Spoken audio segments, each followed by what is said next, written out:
Tập 3. Bữa cơm muộn của ngày tăng ca. Khi tiếng máy dừng hẳn, cũng là lúc thành phố chìm sâu vào giấc ngủ. Trong căn phòng trọ nhỏ, bữa cơm muộn không chỉ là nạp năng lượng, mà còn là lúc trái tim tìm thấy hơi ấm. Chuông reo, 10 giờ đêm, tiếng máy dừng hẳn. Lan thở dài, nhấc đôi chân tê dại khỏi sàn xưởng. Giờ tăng ca kết thúc, cơ thể cô rã rời như bông bị vắt kiệt nước. Cái bụng đói cồn cào từ lúc 7 giờ đã thành cơn đau âm ỉ. Trên đường về, ánh đèn đường vàng vọt chiếu xuống những gương mặt đồng nghiệp cũng mệt nhoài. Xóm trọ chìm trong im lặng, chỉ còn tiếng quạt cũ của chị Hương vọng qua tường kêu ù ù đều đều. Âm thanh thân thuộc nhất lúc này. Lan mở cửa phòng, hơi nóng ngột ngạt ùa ra, dù chiếc quạt máy cũ vẫn chạy hết công suất. Cô với tay bật công tắc đèn. Ánh sáng vàng hắt lên chiếc hộp nhựa màu xanh để trên bàn.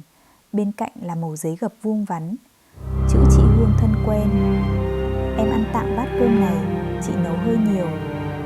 Mở nắp hộp, cơm trắng vẫn còn ấm. Bên trên là đậu hũ sốt cà chua thái vuông, vài lát chả chiên vàng cùng nắm rau muống luộc. Thứ đồ ăn giản dị mà Lan chưa kịp chuẩn bị cho mình sau giờ làm việc. Cô ngồi bệt xuống nền gạch, lưng dựa tường, đặt hộp cơm lên đùi.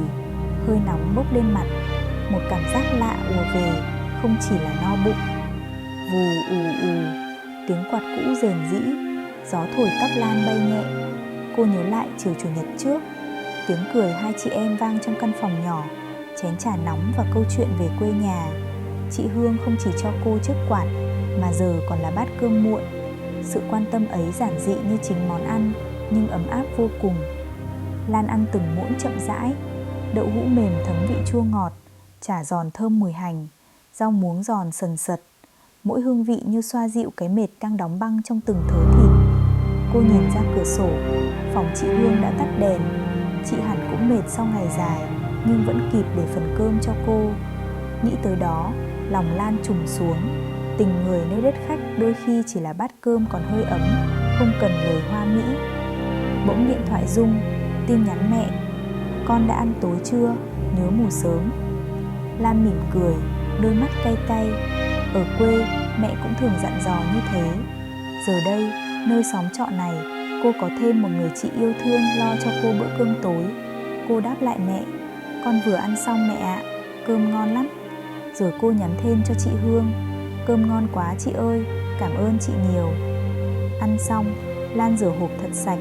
Cô để lại vài quả vải thiều mua từ chiều, phần quà nhỏ cho sáng mai. Trước khi ngủ, cô mở cửa. Ngoài trời, cơn gió đêm mát rười rượi lùa qua khe cửa. Tiếng quạt cũ vẫn quay đều. Lan thấy lòng nhẹ bẫng.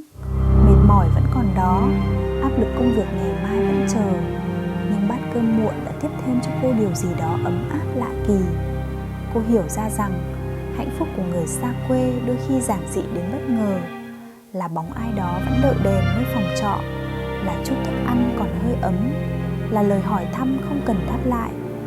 Trong nhịp sống gấp gáp của công nhân xa nhà, sự sẻ chia không cần lớn lao. Một bữa cơm muộn, một lời hỏi thăm, dù thắp lên niềm tin rằng dù vất vả thế nào, ta không bao giờ cô đơn. Bữa cơm muộn đã khép lại, nhưng tình người nơi xóm trọ còn tiếp nối. Đêm nay, khi tiếng đàn guitar vọng qua bức tường mỏng, Lan sẽ khám phá điều bất ngờ nào? Hãy đón nghe tập 4, tiếng đàn guitar phòng bên, vào lúc 8 giờ tối thứ Bảy. Nhớ like, subscribe, chia sẻ trải nghiệm của bạn dưới video nhé!